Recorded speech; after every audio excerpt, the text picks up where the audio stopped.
report. In addition to, or as part of this, they're pointing out that the large parts of Gaza are now completely uninhabitable because of the Israeli military campaigns.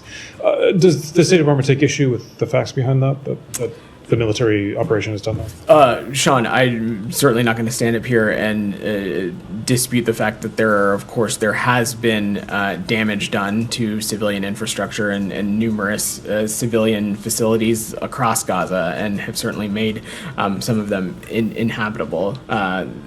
Ultimately, though, that is why one of the things that Secretary Blinken and others have been so deeply engaged on is finding an end to this conflict and ultimately pivoting to a conversation that is related to what happens the day after. And at the crux of that is what steps are we going to undertake to make sure that Gaza can rebuild, that it is no longer a springboard for terrorism against the Israeli people, that it is no longer under the control of Hamas.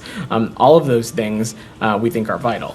And the you mentioned that there was, of course, damage done. The State Department acknowledges that to civilian infrastructure. How is that distinct from what Human Rights Watch is talking about? Their conclusion being that this amounts to crimes against humanity and, in their view, ethnic cleansing.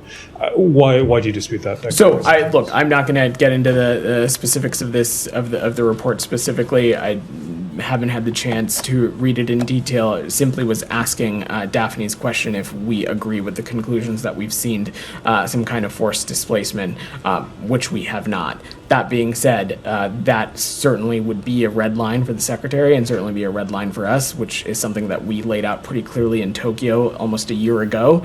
And those principles that the Secretary laid out in that speech continue to be the pillar of how we view the ongoing conflict, but ultimately what we want to see, what we want the building blocks of the day after to look like.